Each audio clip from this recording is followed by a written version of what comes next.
morning, Bitcoiners United. I have Johnny, who I might say was my hour on Bitcoin Liberty Live podcast, our first original kind of number one fan who has stuck with us for, I don't know, over a years, perhaps. It feels like years, but you've been showing up, chatting, commenting, loving the podcast, which has been really fun to have someone who comments and asks questions, and we kind of banter about it, or it guides the conversation. It's been really fun. John is a custom cabinet maker, a proud, like me, a proud 80 IQ pleb, and a relentless questioner of everything. He's a Bitcoin maxi on a mission to achieve real sovereignty through sound money, freedom tech, and hands-on life skills. He is a blue-collar Bitcoiner through and through and can be found on X at jstrick85. I'll show it to you on screen here later. You can also find him on Nostr. You can search for Chief BTC Maxi 21, and I'll get his NPub in the comment of, or the description of the YouTube video and elsewhere. So anyway, Johnny, how are you? Welcome. I'm doing great. Thanks for having me on. I'm excited to do this. It's my first time sitting down with anybody, and I couldn't think of anybody better to start it out with than you guys. I appreciate it. That's awesome. So this is your like kind of first podcast on video, really? First time I've put my face on video on X, as a matter of fact. So there's always kind of that threshold of, I went through this where initially, you know, I'd be online. I kind of want to be pseudonymous or not just have my face out there too much, or I'd have like a handle and I'd just not be me entirely. And so I could kind of have a little flexibility and freedom and whatever I might banter about.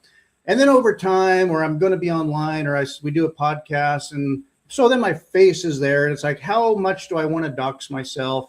And at a point, I was just like, you know what? People are going to know my name, maybe the state I live in, or what I look like, and okay. But anyway, so I've had guests on before who it was their very first time, and they were kind of at that threshold of being on camera. So proudly, I appreciate you putting yourself out there like this. Absolutely. It sounds very similar to my story. I went through different iterations of my screen name and trying to stay synonymous. You know, I've got some off the wall views, so I kind of wanted to keep that away from my name. But after learning a little bit more, I just said, the hell with it. We'll go with more information and put my face out there. Just step out through the door and be there. Proudly Bitcoiner. I've had people too, like there's Bitcoin merchandise, merch. People want to wear the logo or the things that say something about Bitcoin. And I've had people say, oh, well, you're projecting the fact that you're into Bitcoin. Oh, you must have Bitcoin. Oh, when Bitcoin's whatever fiat amount, you're a target. Or, oh, look at him. He, whatever presumptions about things.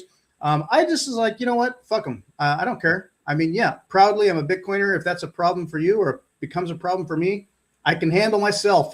Absolutely. Come talk to me. You want to talk about it? Anyway, so yeah, I've kind of moved on from that, but here we are. I love, and that's your background. So you've posted pictures of it before, but your workspace, your kind of man cave environment there, I love it because it's based. You got the OSB board and all of your things, very Bitcoin, very work project craft oriented, and right. You are a custom cabinet maker, which is, in terms of precision work, I mean that gets artistic or refined because things have got to be pretty precise. So I have to say your carpentry skills are probably pretty decent.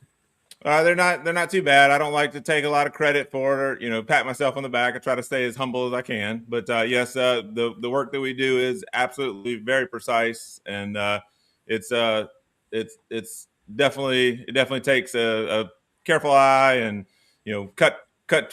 measure once or measure twice and cut once. That type of mentality. Yes. I'll just throw up the stage here. Fairly recently, you made cutting boards, right? Or what is it? They're like a serving tray. We've got a separate business called Charleston Reclaimed, where we're in the Charleston, South Carolina area. And it's a very historic area. We renovate. We started out doing renovations back in the day. We renovated an old freedman's cottage that was built after the Civil War ended. And we tore a bunch of the beams out to redo the cottage. And when we did that, we figured we had to do something with it. So we messed around with building some furniture, and I've got some furniture out in my shop. But the thing that has taken off the most with that is the serving trays, and it's just kind of like a little piece of Charleston, kind of preserving the history. It comes with a little card that kind of tells you about where the wood came from and how it was. Oh, cool. Just stuff like that. But it's that's kind of like our side business, in addition to the cabinetry. But yeah, we're definitely proud of preserving history. Cool. And so you make a lot of variety of things then, like furniture, cabinetry. Is it mainly, would you say, cabinetry type work for homes or special order, things like that? Yeah, we do a lot of custom homes. There's a lot of island homes here in the area. So we're in the middle of Fiat world, as I like to call it, doing the high end cabinetry in custom homes. There's definitely a market for that. I mean, people know what quality is. I talk to artists and sort of that intrinsic, there's stuff you can get at Home Depot or the particle wood type stuff. When you source quality wood and you make it really smooth and fit and finish and it slides nice and all the little things, that's not easy to do, especially when it's got to fit some random different, like some house's dimensions. They may be, right. Yeah, come to find out, like, oh, this drawer's got to open with this drawer, and oh, how does it actually fit and work, and or it's got to be adjusted now, or whatever. Anyway, I had a family member who was into cabinetry for a long time, and he ran into all kinds of random things with that, having to make it work, or sometimes figure it out for the client a little bit. Right. Yep. We do a lot of design work, and it's definitely, it has its challenges, but it's very fulfilling at the end of the day to be able to, put something in a house that's going to stay there forever and raise their families and whatnot. So it is fulfilling at the end of the day. It's not, sitting behind a desk, which is what I kind of did prior to this. And luckily I'm able to produce something with my hands and be able to see something, the fruits of my labor at the end of the day. Yeah, that's rewarding. When you produce something tangible, you can apply skills and be a producer. You make stuff, you do stuff.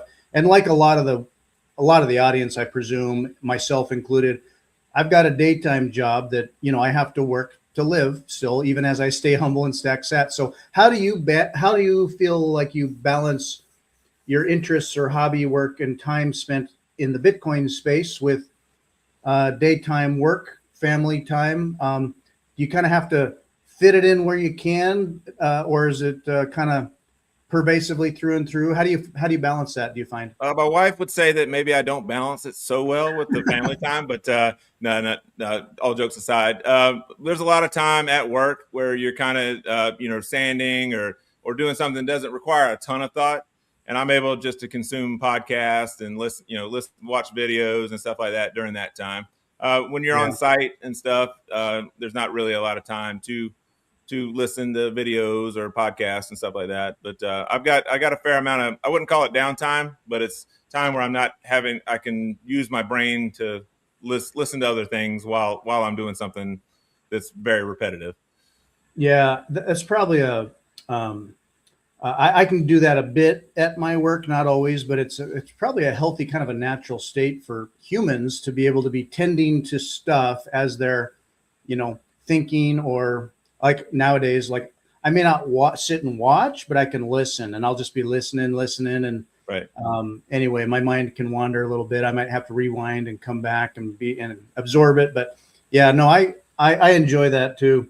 And then so, yeah, I can relate to balancing things with family there, because, well, like my joke coffee cup is like I got this as a gift, because there's times where I'll be with family, or I'll be like engaging, but also in the back of my head, I'll just have my head spinning on stuff I've been thinking about, and I'll be thinking, so it looks like I'm totally spaced out, and it's like, sorry, honey, yeah, I know, I'm listening. Right. She has a tolerance for it, but at times I have to, like, God forbid, I might have an earbud in my ear, and that's a signal I'm not entirely there. So it's like, okay, earbuds out.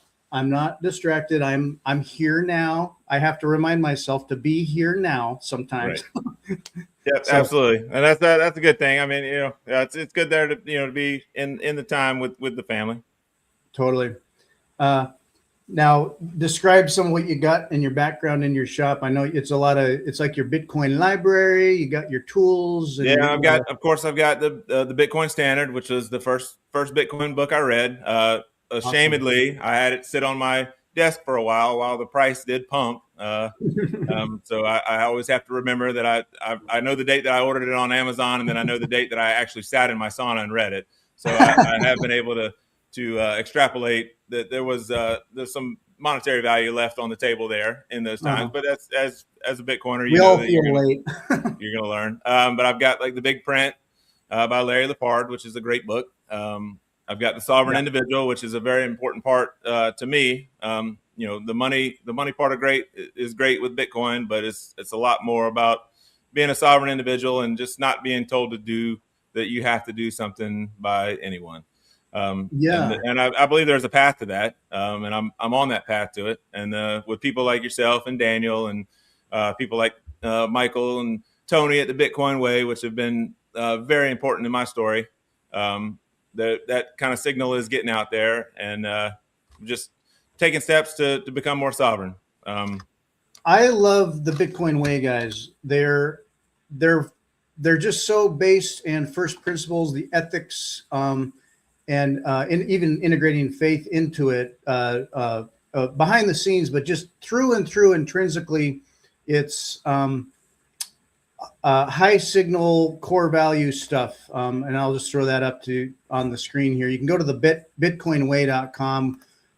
Daniel and I advocate them a lot as well, because we love those guys, Tony and Michael and all the others. So yeah, you've found directionally, you've found the path in a very first principles ethical direction that like Daniel and I have found it as well. And many Bitcoins, I think, get to eventually. You start at a various point with various distractions or incentives. And then if you stick with it, Bitcoin sort of, I don't know, it changed me over time, and I get more and more streamlined in my values, I suppose you'd say. Right. So I love tell that everybody stuff. I got kind of lucky in finding that. I mean, I happened to, I want to say I heard an ad for them on the Natalie Brunell podcast. When I first started listening to Bitcoin podcast, I naturally listened to Natalie's, and just found them, found Tony's story, did a 30-minute consultation with them, kind of realized that I was on the right path, and have made, proper self-custody is extremely important to not only myself, but to everybody. And they are as pure a signal as it comes to when they tell you what Bitcoin is really about. And that's kind of what's guided me. That's how I found you guys and Daniel. Awesome. I remember hearing Daniel on the podcast talking about the MicroSeed, and I couldn't wait to spend my Bitcoin and order my MicroSeed kit. And I remember looking at my wife, and after I stamped out my first washer, and I was like, man, this is the cool, I can put this thing anywhere. This is one of the coolest things I've ever seen in my life. I felt more sovereign as that happened. So you can get your seed phrase on a little washer, one little washer. You don't need a whole bunch of stuff. You can have it small, tiny, obscure. And Michael Jordan's on here just to appreciating the shout out. And it's earned, Michael. We love the Bitcoin way. And that's the thing. So on that note, I've, over the years, and even more recently when I was in El Salvador, there's a bunch of big names and various Bitcoiners there. And many Bitcoiners I've met, they're big into Bitcoin. And in their heads, they're full on maxi Bitcoin. And I get to talking to them, and I realize that they still have a little bit of proof of work to do in the space. Maybe they don't take self-custody, or they're still kind of understanding like how Bitcoin really works. Or they haven't done all the things. And not that I'm saying like, oh, you have to. It's just that, that there's always kind of a next step to make sure you're doing it right. You can short circuit a lot of time and wasted energy flubbing around or trying to figure it out. If you can give the Bitcoin way a call and kind of, even if you think you know a lot about Bitcoin, or no, I got a system or whatever, you can kind of check in with them and trim and nip and tuck that, or find out something you didn't know. So it's actually a good compass orientation. It's the way. So keep yourself directionally correct. So I love those guys. And then I've had Bitcoiners at, like, say, in El Salvador that I feel like, oh, you still got some stuff to learn. It's okay. And then yeah, Michael says, you think you've figured it out, but you're just getting started. I am still learning stuff. I'll be like, oh, I got all my processes kind of honed in for a while now. And then I'll, like as the radius of my knowledge grows, the circumference of what I still have to learn also grows. And it's like, oh man, I always got stuff to learn. I've also had, like in El Salvador, in fact, as well, I've had people mention The Sovereign Individual. That's a book that I need to read. And I don't think it mentions Bitcoin. I might have been pre-Bitcoin actually. 97, I believe it was written, but it to me it read.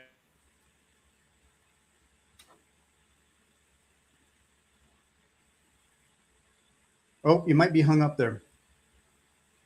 I will just speak to the sovereign individual part, and Johnny, if you unfreeze for me, we'll continue.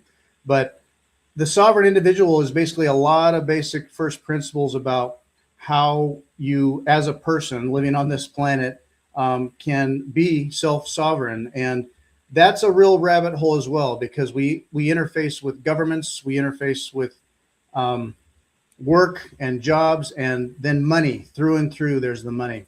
So just how you integrate that, and that, yeah, you're probably always going to have like a foot in the door of what I'd call fiat. And you could say, well, fiat will collapse someday, and you want to be prepared for that. Oh, there you are. Are you with me? Okay. Oh, yeah, I'm sorry. I lost you on the screen. I had myself on the screen, but I did not have you on the screen. I didn't have any noise or any sound. So no worries. Yeah, the Sovereign Individual, it was written in 97, and it reads like a Bitcoin book to me.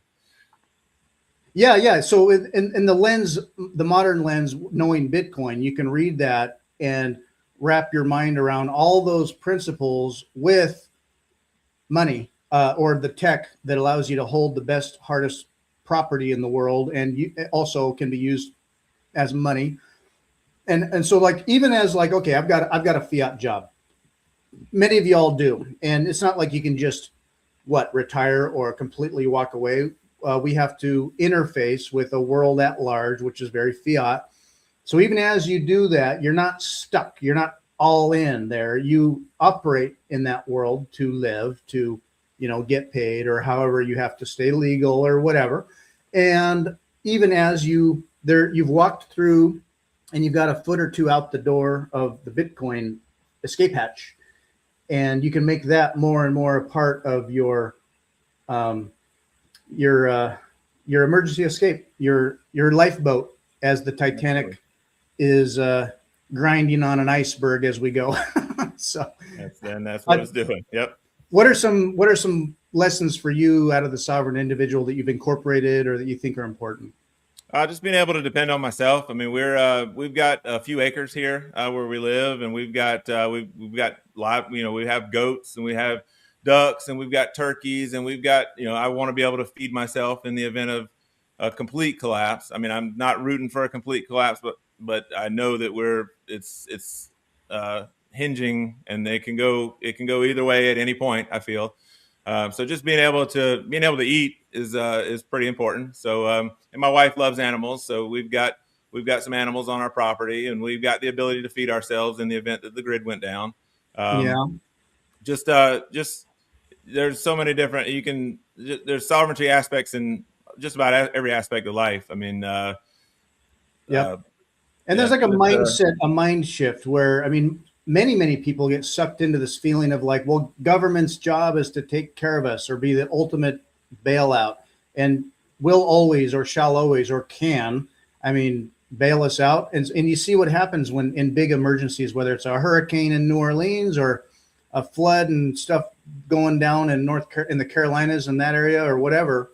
And you see how, the best emergency responses are a mix of garbage to obstruction to help that doesn't quite get distributed or whatever. Right. And you just don't want to be stuck like that. And in America, we're often kind of insulated from concerns that way. But like Tony coming from Lebanon and other people who have been through things are like, you might have no idea. Right. Good morning, OG. Bring faxes in the house too here. So got some listeners. Yeah, no, it's a mindset to have where it's like, what are you, paranoid? What are you, you got Armageddon fetish? No, But isn't it a good feeling to have, to know like you've got land, you know, kind of where your water can come from, where your food can come from, that you have a community that you can, you know, live at some level, or at least be growing and working toward a situation where stuff, and this is what even like FEMA would recommend, like stuff goes down and that you're okay. You're not trying to get that last chunk of toilet paper fighting over it in the grocery store. Right. You're fine. Why? You don't even go to town. Don't go to Right. town. Just chill. Yeah, COVID was very eye opening for me. Just to Yep. watch, I mean, them shut stuff down and people afraid to leave their houses as the government told them to, and just it's scary stuff. I mean, especially when you hear like Tony's story. You know, 5 years ago, waking up and my bank account was shut off. I don't know. I have no idea what I would have done. Now that's the last thing that I think about, because I know that as long as I have access to power and some sort of internet connection, that I'll be able to transact. And more importantly, is getting a local area with local farmers and local artisans that you can trade with, and being able to trade with locally. I mean, that's important. You know, being able to use it on Amazon is great, but being able to go down to your local farmer in the event that the world pretty much stopped like it did during COVID. You're not shut out of being able to get high quality beef or getting eggs or stuff like that. So it's definitely important to get Yeah. the local people as well as the rest of the world. Yeah. And not just having your citadel, if you will, be just you or you and your castle, but if you can connect that with a local community at all, or other like-minded neighbors, or other people that are at least with you at some level somewhere that you can trust, you don't have to do all the things. The community Right. can work Right. the way communities used to work, just like had to. Right. So it's good.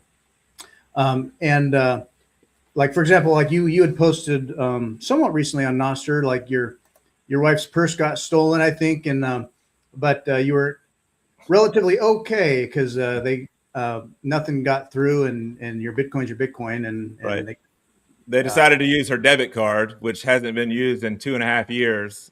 We don't. I mean, I keep a minimal amount of fiat, as minimal as I can, amount of fiat, and because it was being used for the first time in 2.5 years, it triggered a fraud alert for a $3 charge, which I thought was hilarious. Now, $3. less hilarious that they stole a $900 pistol, but still, she's Mm, fine. Nobody got hurt, and they weren't able to make off with any of my economic value, at least. yeah. Cool. Well, it worked out okay, better than, and yeah. So you're doing all the right things, and so I don't have a farm per se, but I feel like my ideal life, which I can't quite work out right now because of the nature of my job, my daytime work, but I think farming or ranching, being closer to the earth, is kind of a good grounded way to go. Just sort of generally, that's probably one of the best directions someone could take if they've got energy and capability and they're not just completely, or say, retired or don't have to, but it integrates a livelihood with a quality of life, Right. even as it's work. But like, so animals, I mean, just having animals themselves is there's an energy and a spirit behind that makes connections, and the circle of life and all that stuff. It's good for kids as they learn about things. And so, Absolutely. yeah, I can't imagine picking a kind of a better mode and having a craft as you do to produce things of value for people. Woodworking. Very, very blessed for sure.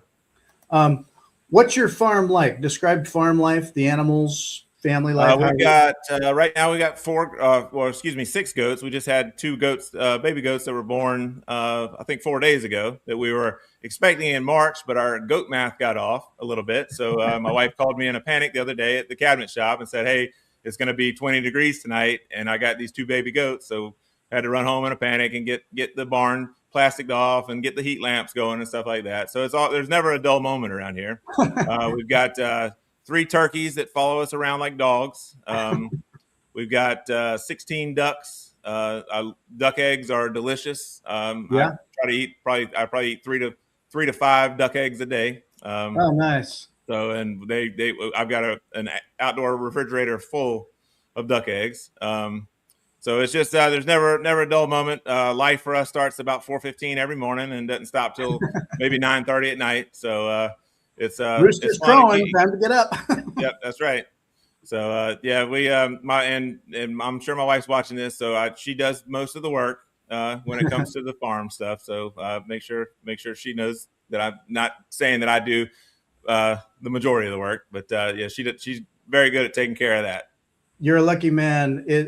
Yeah, having a companion who understands the life and what it takes and enjoys it with you, a farmer gal, whatever. Oh man, perfect.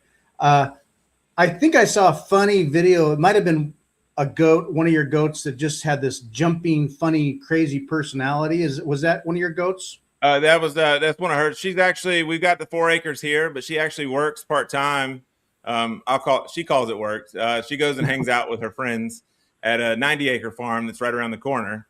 And they've got cows and goats and chickens, and they're always doing something. Those goats belong to her boss. But she spends about 4 hours every day there, and kind of working on the farm. Yeah, learning stuff. I mean, she's learned all kinds of stuff. I mean, they've got greenhouses where they grow vegetables for local restaurants and stuff like that. So she's always into something. Cool. Yeah, and she and if she doesn't mind, I could say on Nostr, at least that I see, she posts a lot about the farm stuff, I think, and so I could throw that up here if I can find it real quick. But yeah, so that's awesome. Just because a lot of people they would love to have a piece of that world or see what that life is like, or they can relate to it. They run a farm themselves. I've got another farm, a farm company coming up on the podcast here, I think this week coming up, talking about.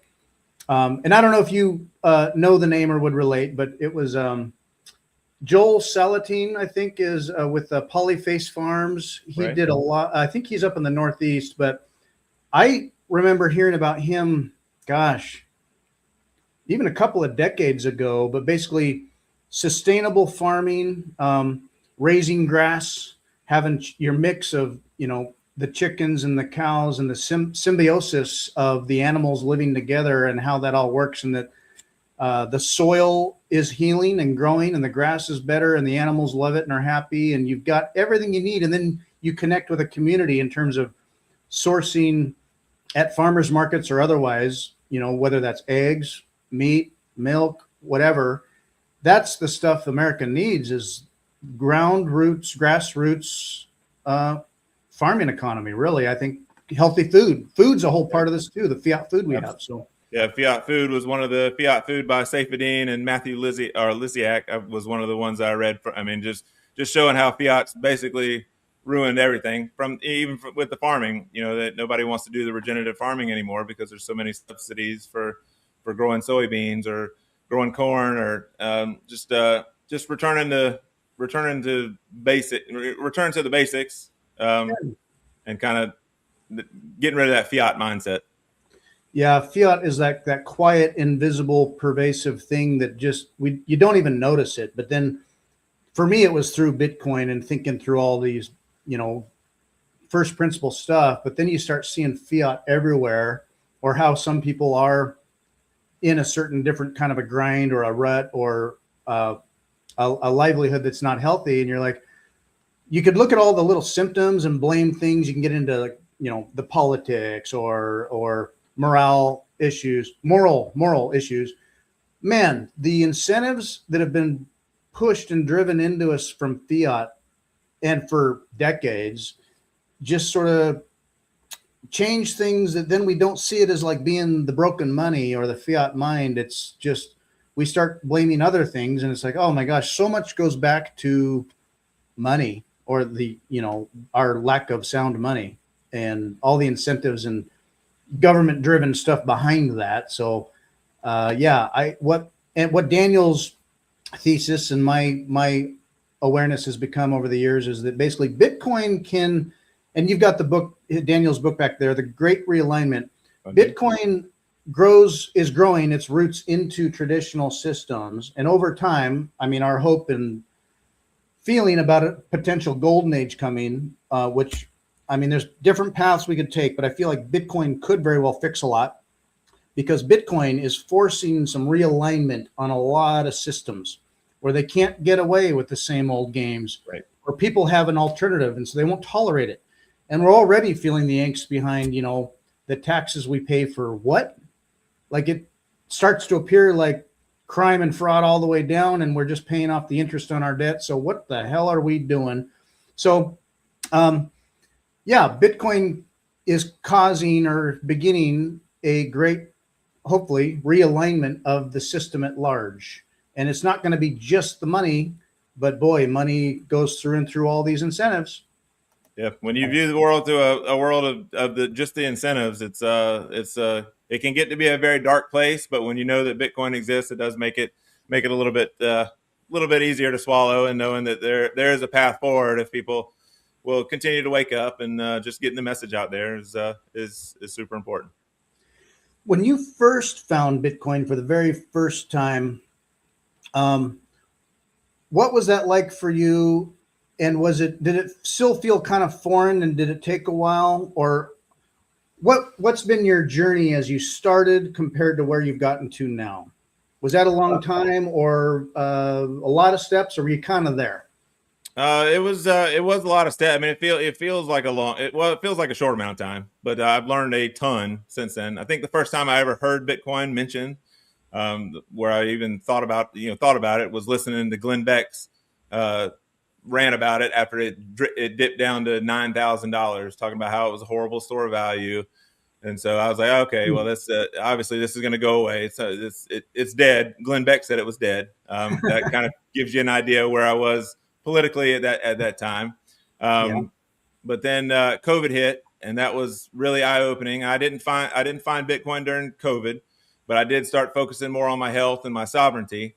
And through that, for whatever reason, was able to find Bitcoin. And I went through the traditional, I can't afford a whole Bitcoin. Let me buy some $300 Ethereum. Let me buy some Dogecoin.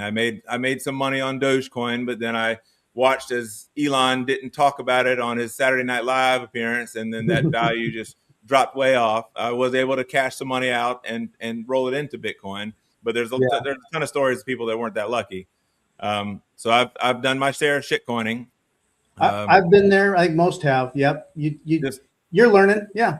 Yeah. Just chasing that fiat dollar. But once I realized that Bitcoin was different, I went 100% into that, and decided to go self-custody. Like I said, I felt lucky finding the Bitcoin way and sitting down with the consultation for them.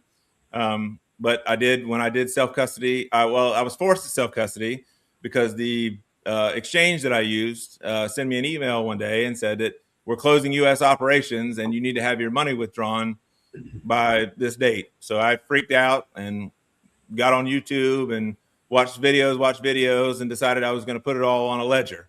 So that's nice. I hear a lot of people talk about, ledger. That's great. I don't judge harshly initial steps, because you can always hone down the way, but you did the next step. But and then you find out that you want something that's open source. You want to be able to see the source code, so you naturally progress to the better ones like Cold Card or Passport or Seed Signer, stuff like that. So I like I said, I feel kind of lucky. I've never had an issue or never lost it trying to leverage it. Just been lucky and blessed in that, but I attribute a lot of that to finding the right people and finding the right signal. You can get mixed up with the wrong people and listening to, and get jealous of, people they're going 10x and 50x long and making some money. But it's all, I'm not a professional trader.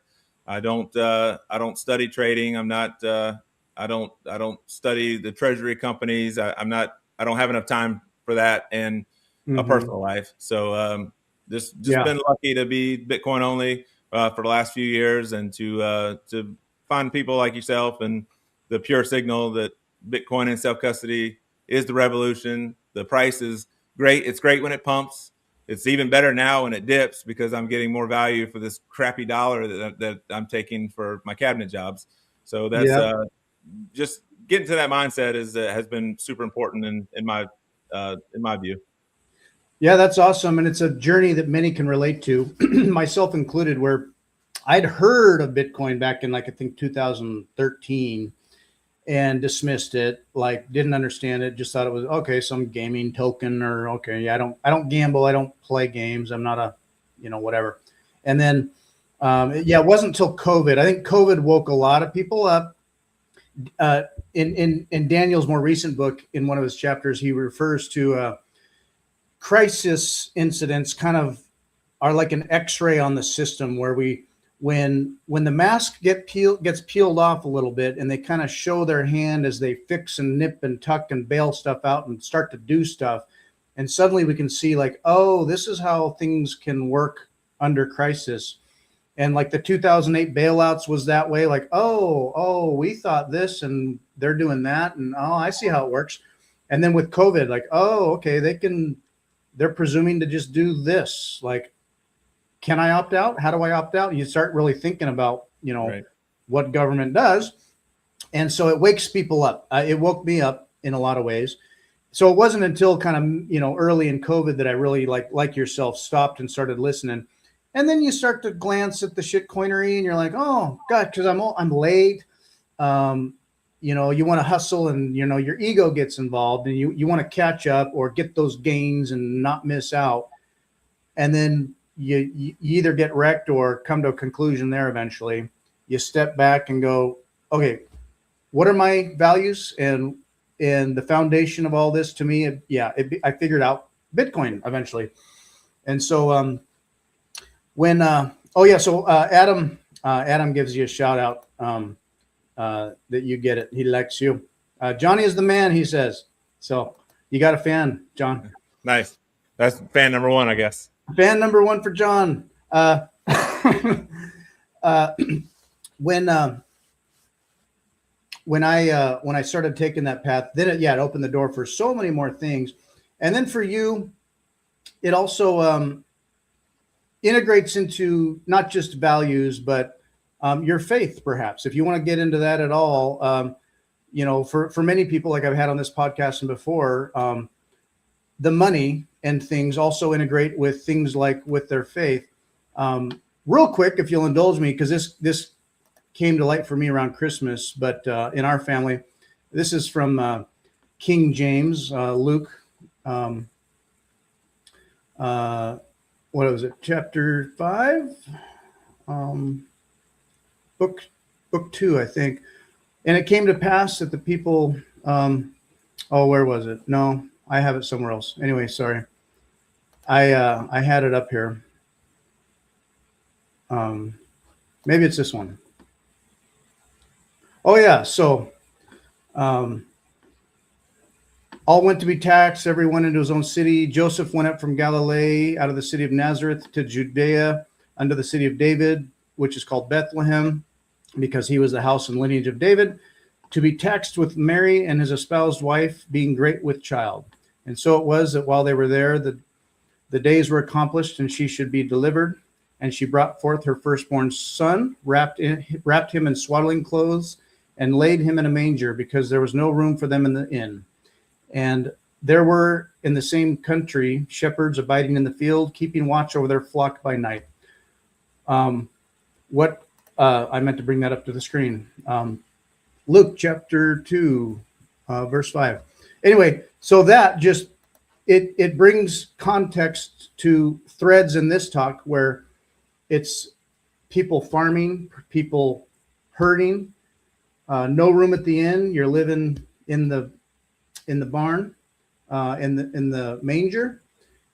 And why are you there? They want their taxes. You went to pay your taxes. Yep. And so it's an interesting integration of the birth of Jesus, the taxes, people who were living and doing the same with animals, and all the things. I bring it up only because for some people, Bitcoin connects to not just some core values, but elements of faith. They're in Christianity, usury, all the things, government, a king, a sovereign, and just trying to get along, really live your life and live your life as best you can, even as you may have this sovereign or these taxes or you're dirt poor. Anyway, does that speak to you? Absolutely. I was raised in a Christian household, and I've become very cynical after I started learning about how fiat has basically ruined everything, and kind of had written off organized religion as a tool of control. And for whatever reason, Michael Jordan's message from the Bitcoin way, he'd always talk to me about his faith, and I realized that he got Bitcoin, like he gets Bitcoin. Is what am I missing? I finally reached out to him, and he was able to provide me some reading to do to where you can, I question, like I said, I question everything. So I had questions. I wanted to know why, how can we trust this? How can we trust this? And Yeah. for whatever reason, Michael was able to give me some books and had me re-examine my faith. So Bitcoin actually brought me back to Jesus. And Awesome. I'm way down the rabbit hole now, and it's a good place to be because, like I said, I was raised in a Christian household and I've always had Christian values, but I'd become so cynical and maybe black-pilled to a certain extent to where I was just thought, oh, religion, it's a tool of control, and it's everything but that. The Bible the Bible, like I was saying earlier, how about the sovereign individual reading as a Bitcoin book? There's so many passages in the Bible that are relevant to Bitcoin. There's Totally. a passage in Matthew. I want to say it's verse 7. Don't quote me on that, but about taking the narrow path, and the narrow path is always the better path, but everybody takes the wide and easy path, and that's relevant in today's world. The wide, easy path is to try to make X amount of dollars on a shit coin, or to do this or to do that, and the narrow path is the more difficult one to stay on, but it is definitely the most rewarding in the end. So there's a ton of passages in the Bible that are, to me, relevant to Bitcoin. And like I said, I wanted to shout out to Michael, because had it not been for me realizing that our joint love of Bitcoin, realizing that he got it, and it caused me to re-examine my faith, and I'll be eternally grateful for that. That's awesome to hear. I'm so glad those kinds of connections happen and has happened for you. Michael, he's listening now. He's a great guy. Love him to death. He says God is good. He said his son asked him yesterday if God likes the government. So he needs to, get him listening to the right podcast. Bring Facts says, God is great. Government is the devil. And that's the thing, is like, Daniel and I will banter, and we don't always agree, but Daniel understands that aspects of this system just simply won't go away, or we're not going to just smash the state, and government's going to government. Some religions are going to perhaps, I guess, how should I say it? Be a little more prescriptive, or kind of tell you what and how to think about it. Whereas I think really every individual needs to put in the work themselves, and like, you got to see it for yourself, read it for yourself, show me, like, and not just be like, well, because we're saying so, just believe Right. that.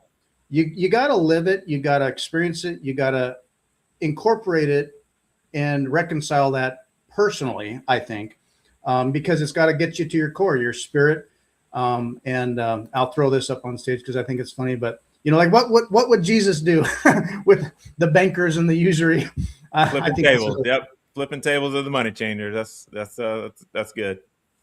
Yeah. So Bitcoin is a representative of all the things. But I wasn't raised or grow up with that upbringing per se. I didn't, let's see, I should say my grandpa was an Episcopalian priest, and I was sort of in the background, but then my parents were both a little rebellious and really quite, not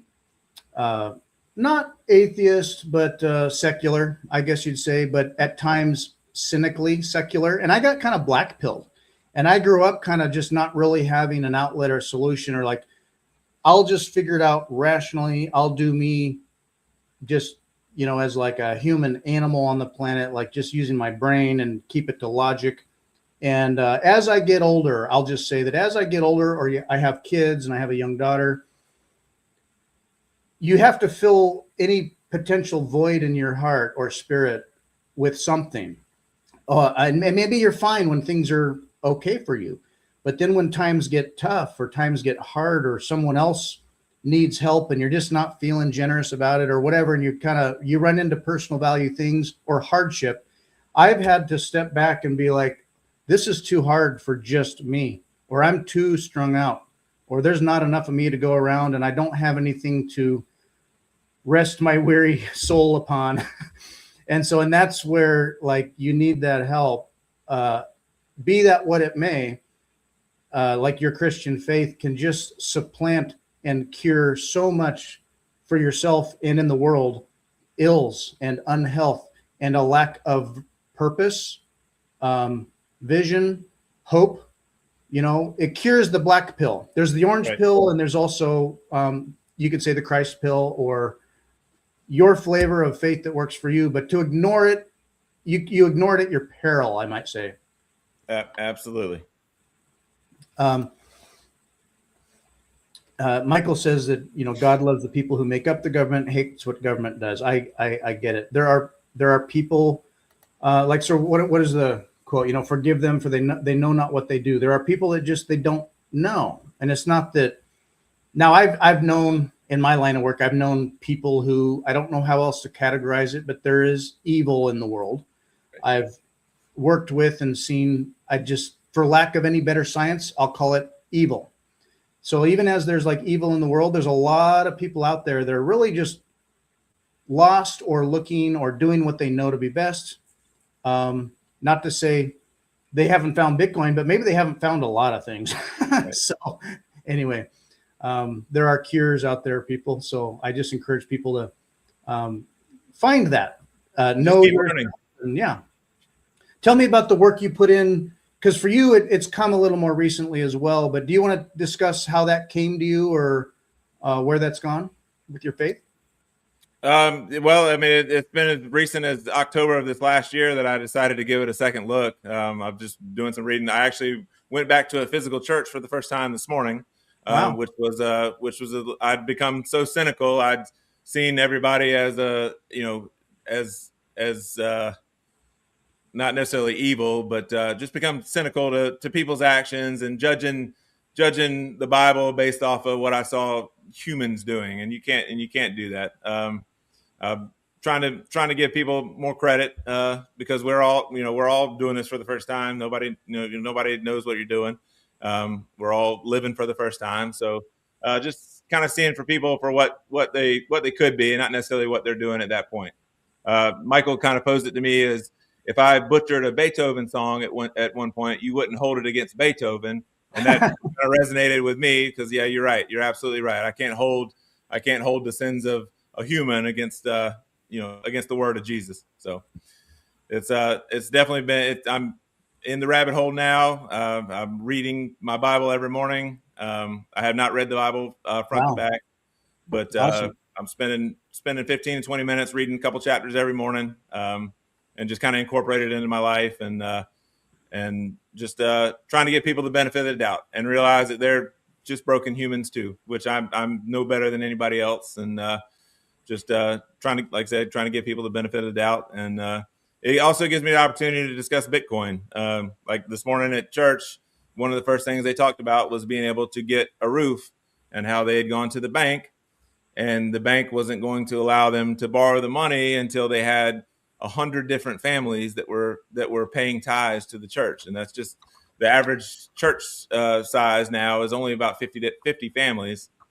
So my plan is to sit down at some point with the pastor, and with the funds that they do have available, speak to them about what I do know about, which is Bitcoin. So I kind of feel led by God to be in that position to know something about Bitcoin that can help further their mission.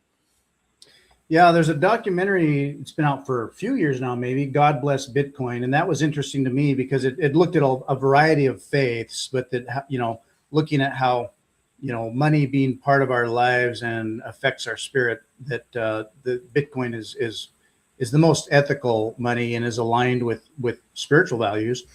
And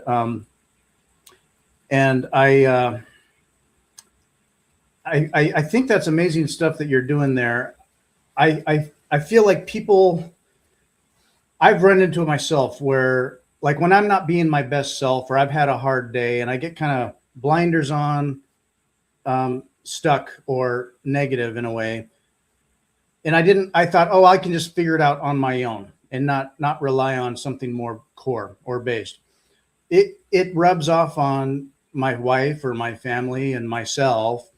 And so a faith can really heal a lot of things, not just for oneself, but with their wife, with their kids.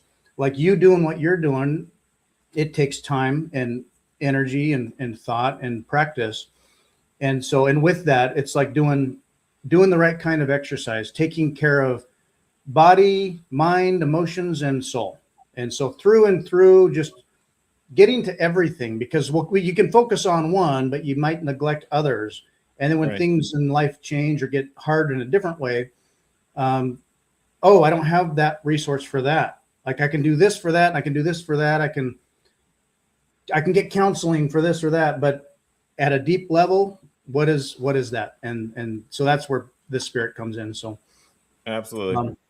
when I and there's also, it brings to mind the serenity prayer. When I look at the world, like whether like recently with you mentioned yesterday, I think Davos, the World Economic Forum in Davos, or things that like OG brings up here about Epstein, the Epstein stuff in Minnesota, whatever protests or drama, politics, the game at large as you watch. I don't know, perhaps you call it mainstream or political or things going on that are just straight up criminal, fraud, abuse, all the way down through and through. It's just everywhere. And I'll get so like everything about it. I'll just be like, we're doomed. We're doomed. It's screwed. And then the serenity prayer for me is kind of like, you know what, deciphering between what I can and cannot control, knowing the difference, and refocusing on my world.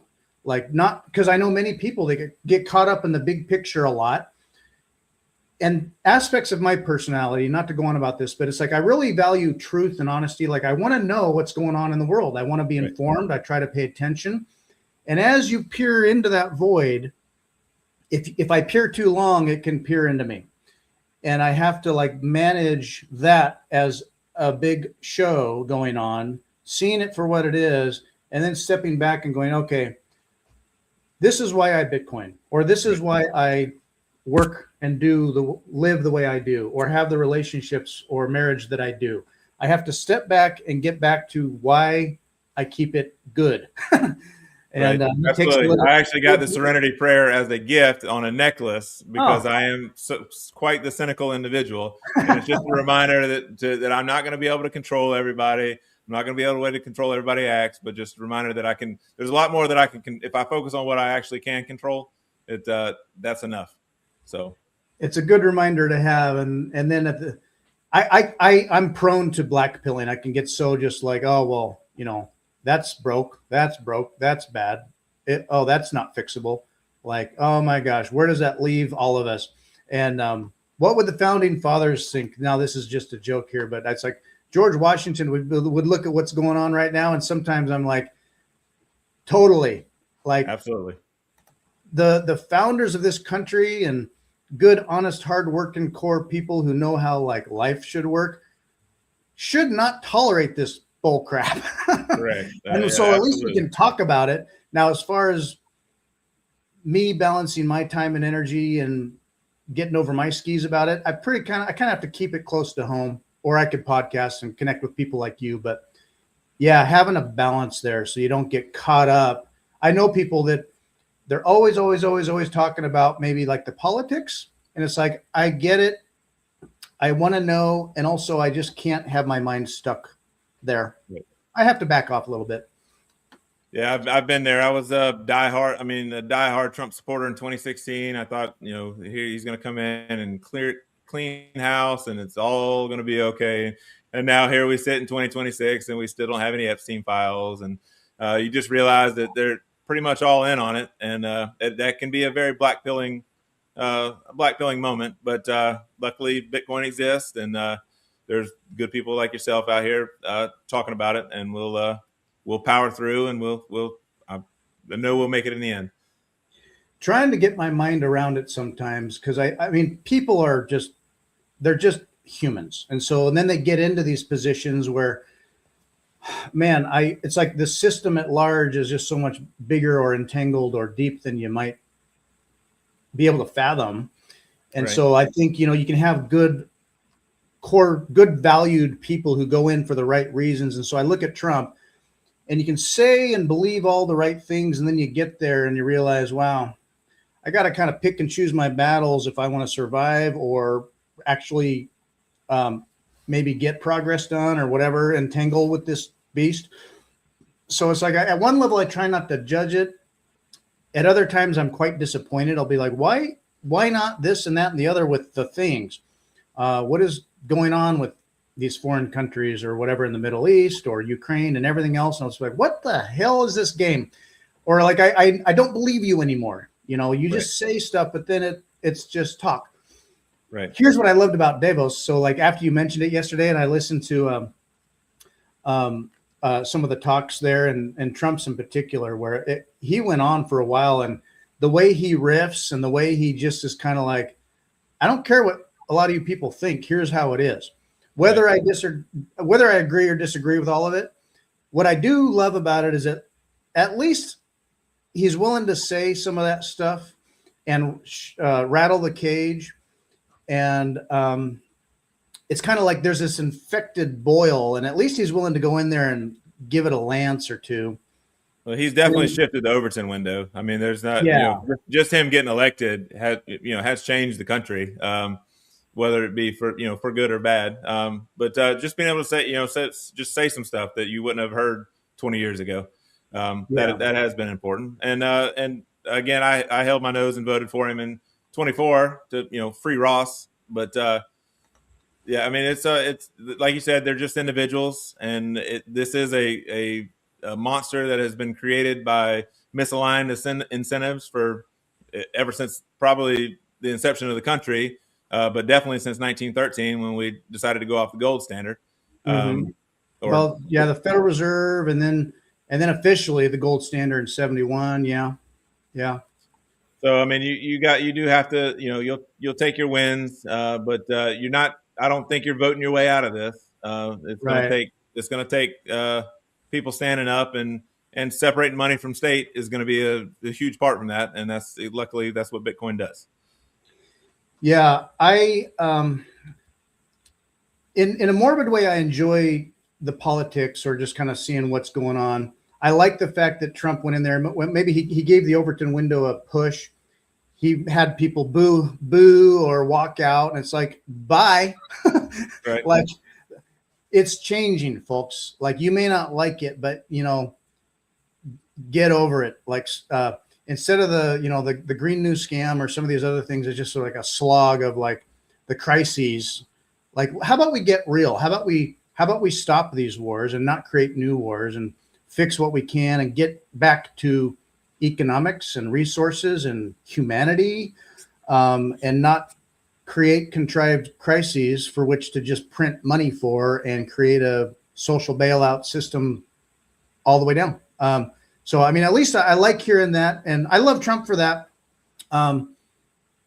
But he is a politician. OG mentions how the Trump and Melania coin was a sign for him, which is that was eye opening. That was before he even got inaugurated for the second time. So he did placate to Bitcoiners and say he was going to be the first Bitcoin president. But when you look at the incentives, there's no incentive for the U.S. to have a SBR. There's no incentive. They won't be able to operate the way they operate in the event that we do have a strategic Bitcoin reserve. So you just take that with a grain of salt and just kind of go on with it. Yeah. So Javier Milei, I was talking to the Bitcoin libertarian a couple days ago. He came from Argentina, living in Hong Kong. Yeah. And we mentioned Javier Milei. Some of these guys like Milei, quite informed and based when it comes to Austrian economics and what he thinks needs to happen, and a lot of good stuff. And yet they don't understand things like what Bitcoin really is, what digital assets or rules around that really are. And so they get distracted by the lobbying or the scamming or the shitcoinery, as Trump is. And so when he freed Ross on like day 2, maybe, or 3, it was like, wow, that he actually listened. Like he was, where was he? I guess he was in Vegas or Nashville. And he said that, and the audience responded, and he was like, oh, this is a thing. Now, maybe it was just political, but he did it. That meant something to me. Right. Now, Either way, Ross is free. Yeah. Yeah, Ross is free. Now, I'd love to see something with the Samurai devs happen now, of course, too. But I feel like, they keep saying crypto. We're going to be I think he said it in Davos. He did say the word Bitcoin in there at one point, but he will fall back on like the U.S. is going to lead in crypto. And it's like, oh, yeah. That could be good in a Bitcoin sense, or, at least I'm not against that. I don't think government's going to swoop in and fix things there, but like, at least they're not maybe misunderstanding everything. And like, duh, yeah, you would want to be. But to say crypto, to me, it's like, oh, okay, what does that mean? Oh, it's all good. XRP has its place. And it's like, no, no, please. I hope they figure it out. Yeah, I mean, we all go through it. I mean, like I said, I've dabbled in the shitcoinery, so I mean, I get it. But at the end of the day, there's one clear winner, and I think we all know which one that will be. Eventually, I would think they have to get to that conclusion, and I hope it's not through wreckage, but I hope it comes through intelligence and the right people showing the right numbers that say this is what works and why. So right. Don't get distracted by these lobbying scammers. Yeah, the flippening. Trump's holding out. The flippening could happen. Yeah, I think I got distracted by shitcoinery for, I hate to say it, maybe about 6 months, because during COVID and when crypto re-entered my brain generally again for like the first time, I first started hearing stuff about Ethereum. And so then it was like, oh, well, that's even new and different. And then, but yeah, when Ethereum went proof of stake, that was a real sign for me where, oh, I get what that means now. And I was understanding proof of work at that point. So, right. Yeah, was that 2020? But anyway, I shitcoined for a little bit, but yeah, I think it was 2020 that I shifted gears, was like, nope, I'm an 80 IQ pleb. I'm not into Ponzi schemes, gambling, number go up theory, and hustle bustle, try to keep up with the razzle dazzle and all the bullshit, or trying to decipher the tokenomics of what makes any sense, which none of it does if you look at network security, network size, network decentralization. And so, yeah, I got there, but yeah, to mention things like, oh, I had Ethereum and then I didn't figure it out till proof of stake. It's like cringe, and that's why I don't judge people when they get on a Bitcoin path and they just start. They're going to be from different positions.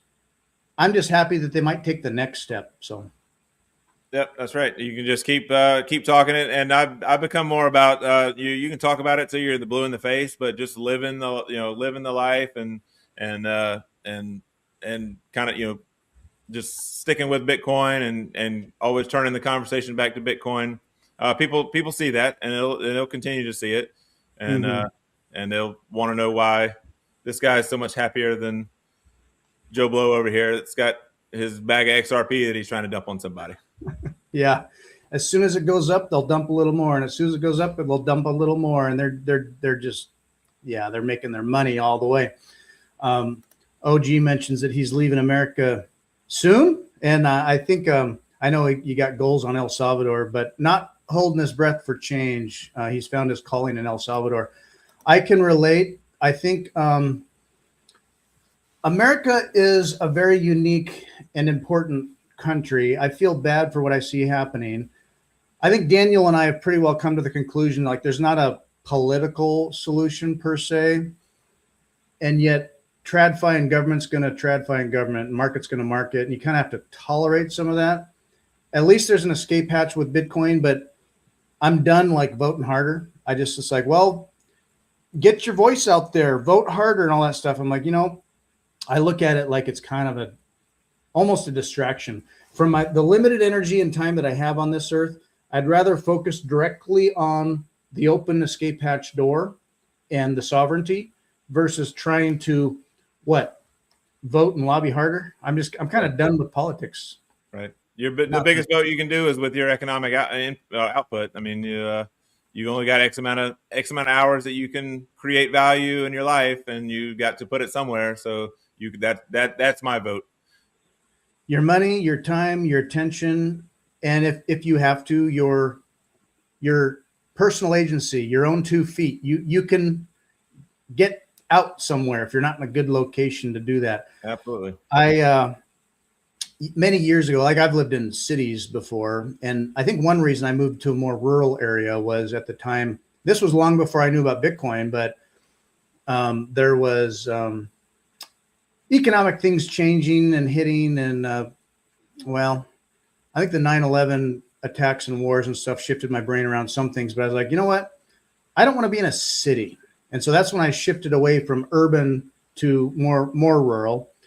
The ultimate step would be like farming and land and community, like what you got going on.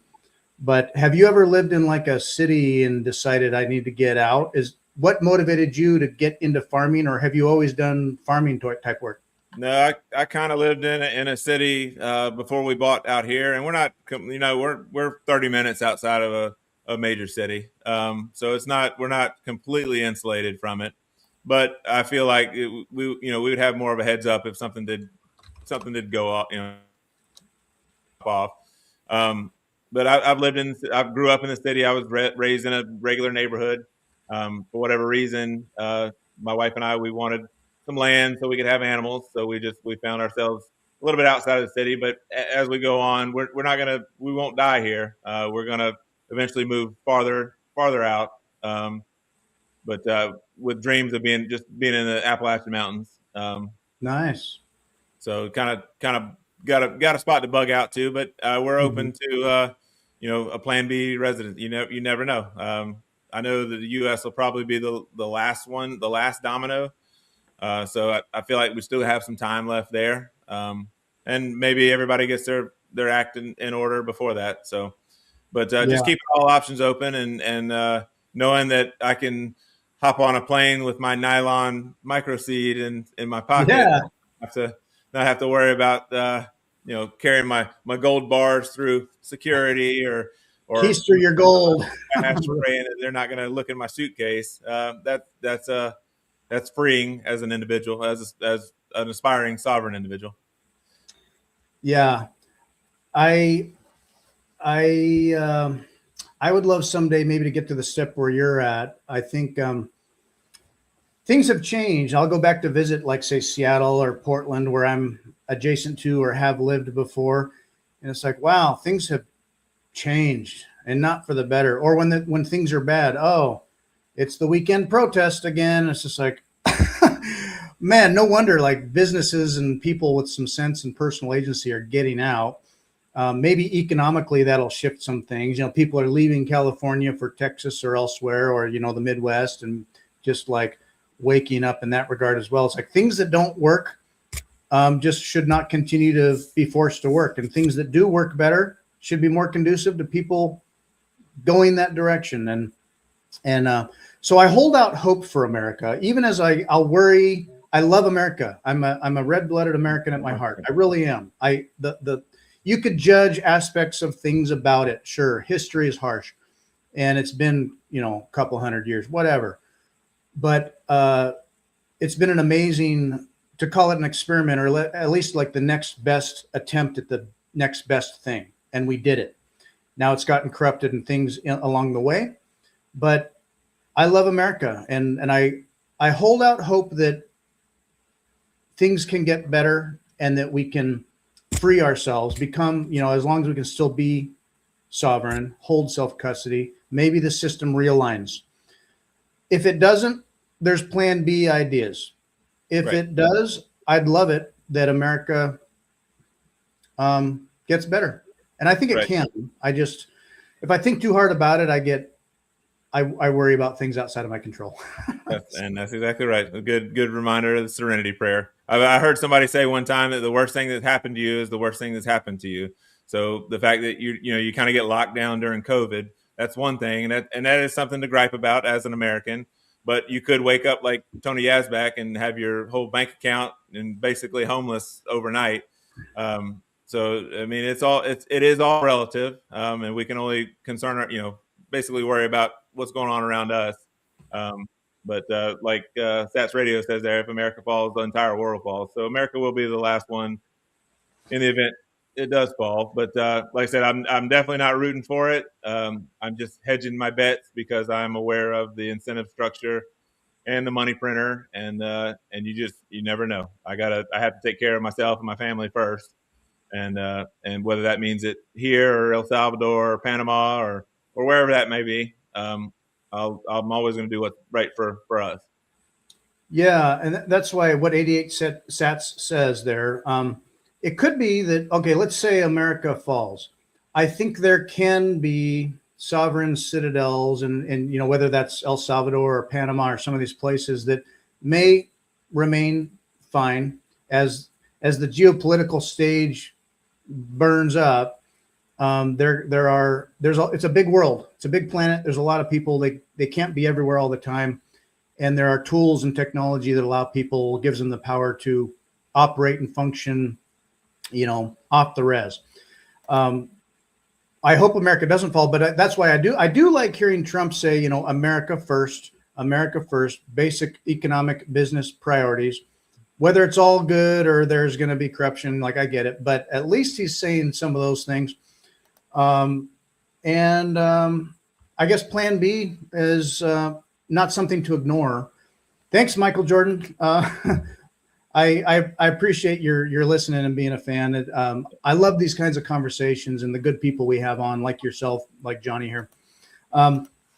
Plan B, they do focus on Panama. I don't know as much nearly about Panama, but it sounds like it's been a great place for expats and Bitcoin communities and stuff to grow. El Salvador is kind of that obvious Bitcoin country, but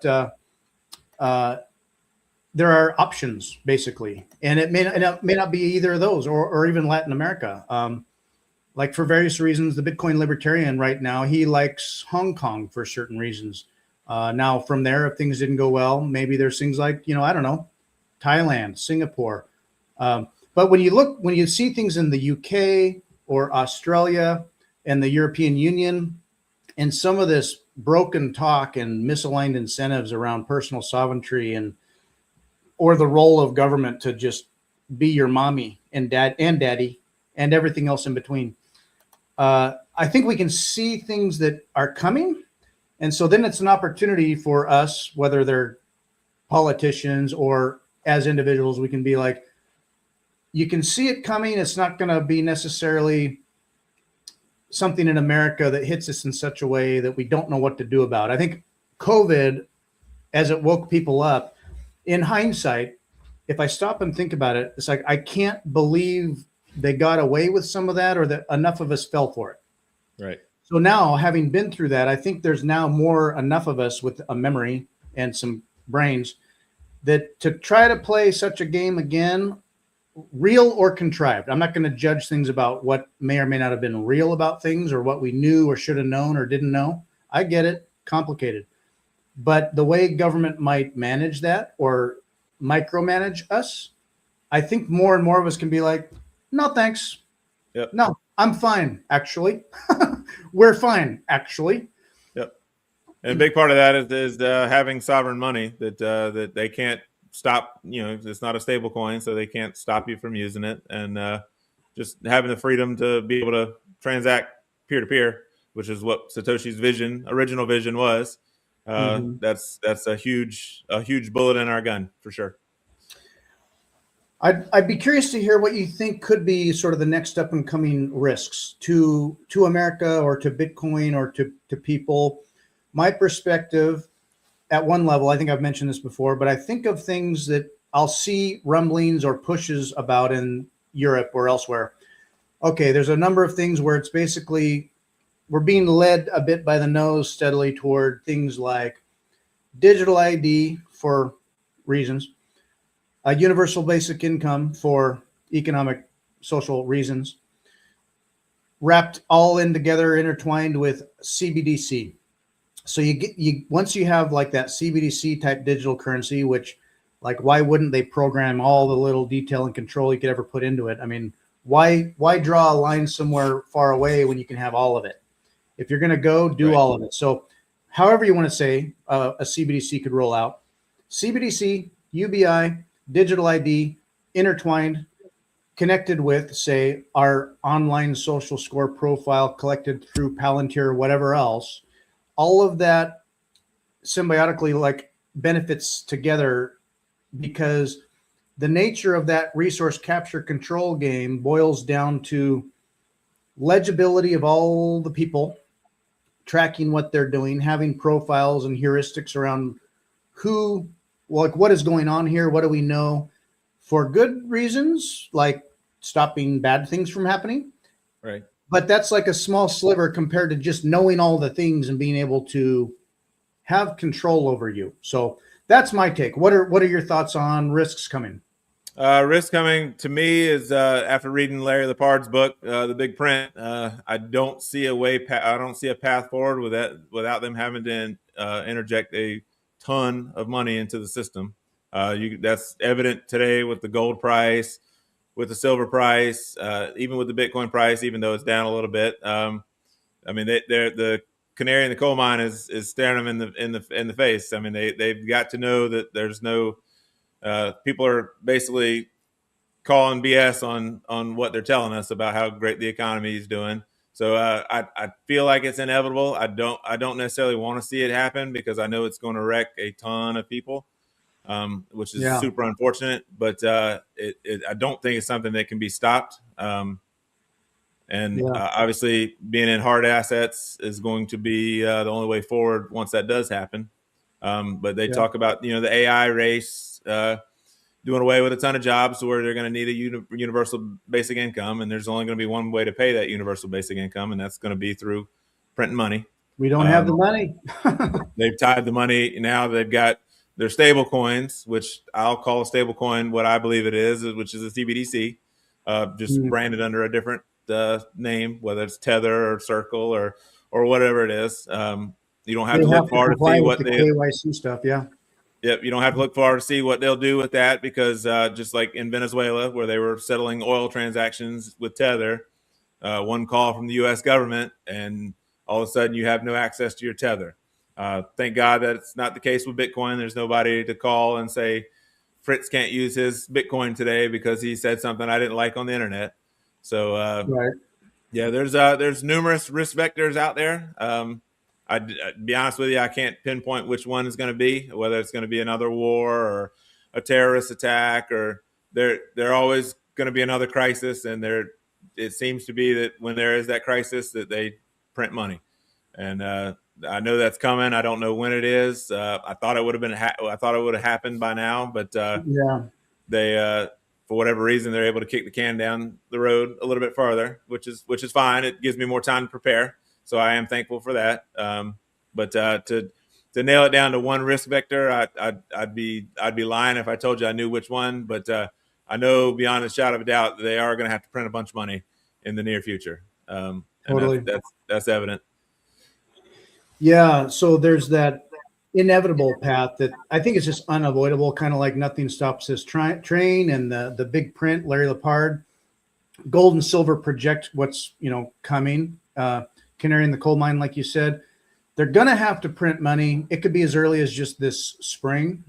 Certainly, I would think perhaps this year, but man, that money printer starts going, and then it's like, boy, hold on to your liquidity, folks. Watch that Cantillon effect work and keep them boomers able to retire on their stocks as everything costs more. And boy, it just seems like it could be kind of like pulling the Band-Aid off slowly, where it's like, oh, we're fixing it, but it hurts a little bit, and then a little more, and then like, oh, the inflation comes around the mountain here, and like months later, and then it's like, whoops, now we got to add another zero to the balance sheet.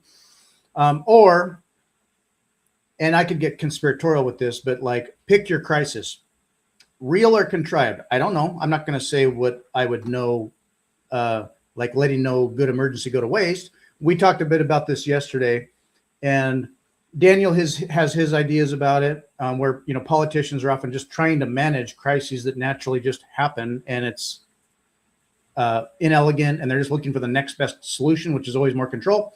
For me, I almost imagine that they have contingency plans for all these scenarios, and when you need an emergency, why not pick one? Right. Yeah. So what would the next crisis be? Very easily, it could be just ridiculous inflation and AI threatening everybody psychologically over their personal agency and what they provide value to the world about. So there's that. And that might be a more slow, steady crisis, but that people can't ignore. Another one could really be, I don't know, use your imagination on what crisis could occur. They kind of tried, and we've been through and seen a few. So I don't know. Yeah. But I think a crisis could also just trigger excuses to be like, oh, okay, well, no, we have a reason now, so we're just doing the next thing now. And all of that is more legibility, more control, more all the digital things. So yep, it just got, but there's a ton of way. Luckily, that technology exists for everybody, so you can. I believe technology can be used for good or bad. So the same type of technology that they can use for Palantir can be used against them. So you just gotta figure out how to harness the energy yourself, or the technology yourself, and use it for your sovereignty, instead of trying to put people in digital prisons. what hyperinflation I think would do is that for a lot of people, they would be in a panic and they wouldn't have a plan, and they'd just be beholden to like, save me, like whatever that is, save us, bail us out. That's your job. They might, they expect it. I just don't want to be stuck there. So Right. As much as I don't want to see people like suffer or lose their damn minds, I think that would happen. And I hate to see it, but I think people will suffer, could lose their minds and get weird. I also just hope that more and more people, if you're paying attention, people, like find your sovereignty, find Bitcoin, find your community and connection with livelihood. That's a little more free. So hopefully more and more people start to get it, and hopefully there's enough of all that even if you're not on the path, you see that, oh, well, that works though. So instead of being a stuck victim, I'm going to choose life and humanity. So right. Yeah, anyway. Unfortunately, most people were not going to find Bitcoin until they absolutely have. For whatever reason, I was blessed to find it before I technically needed it. But the majority of people are going to find it as a necessity, and it's great that it'll be available to them. And all we can do is continue to put out the message and know that they can talk to me, or they can talk to Fritz, or they can talk to Tony or Michael or any of those guys. And when they need it, they got somebody to go talk to. So just continuing to get that message out is super important. Yeah. You can go to the Bitcoin way, and whatever level you're at, I'll just say you might feel like you're really informed, and you'll realize, oh, well, at least I can kind of check that or test that or find something new. You might be like, oh, I'm not sure, I'm a little timid, or I don't know who to ask. Call the Bitcoin way, check in, and make sure you start right. Because like I just got lucky, like you said. I feel like I kind of got a little lucky with the fact that I was paying attention to the right things and made the right decisions and met the right people, and it coalesced together into, I guess you could call it luck. With what do they say? Seneca said something about luck is where hard work meets opportunity, or something like that. But anyway, preparation meets right. Preparation meets opportunity. So yeah, that's I like to call it luck though. It's I'm very lucky and I'm blessed, and if you don't do anything with that, then you're kind of wasting that gift on maybe somebody's out there begging for that message, and they just don't know what that message is, and they can hear you talk about it and go from there. Well, you found us. We've found other good resources, and I'm just grateful and lucky for that. And I always keep my eyes open and keep looking. So I'm glad that we can aim to provide the best signal that I know how to muster, given day job life stuff, and then I catch up, and then I'm happy to share it. So I'm glad you found us, and we're doing this now today. This is cool. Absolutely. It's been a blast. I want to bring to stage, if people want to find you, you are on X. They can find you at jstrick85. You'll see BTC_John21, and got a feed there. A lot of good base values and things you share. I like to find you there. And you're on Nostr. Again, BTC John 21. You can probably search for Chief BTC Maxi 21. Here's the primal handle. Yep. And whatever way you connect on Nostr, you're on there as well, and active there as well. Doing the farming life, good family, good values, and your work as you share it, and your spirit. So love it. Before we go, is there anything that I didn't get to that you wanted to make sure people knew about you, or that you've been thinking about? I think we've covered it all. Just stay learning. That's all I can. There's a ton of resources out there. Just make sure you stay humble and not thinking that you know everything. I've been there where I thought I had it all figured out, but you never have it. I'll never stop learning about Bitcoin because I'll never fully understand it, and that to me, that can be daunting to some people, but to me, I take it as a challenge. So I'll continue to learn and continue to try to search out for the pure signal and try to be somewhat of a signal myself. That's awesome. Good, man. I love hearing it. And you've got your MicroSeed on in your workspace back there. I'm going to play a quick little thing for MicroSeed, taking self-custody. Nice way to do it. I'll play this and then we'll wrap it up. All right. Sounds good. See you, everybody. Right. One single MicroSeed kit allows you to stamp as many seed phrases as you want. So check this out. You put your washer in here, you set the table, you grab your punches, and you tap, click, tap, click, tap. Stamp whatever you want, however you want it. It's tiny but clean and aligned. Your obscure little washer is indestructible, and you can hide it anywhere. Get the kit and crank out all the keys you'll ever need forever.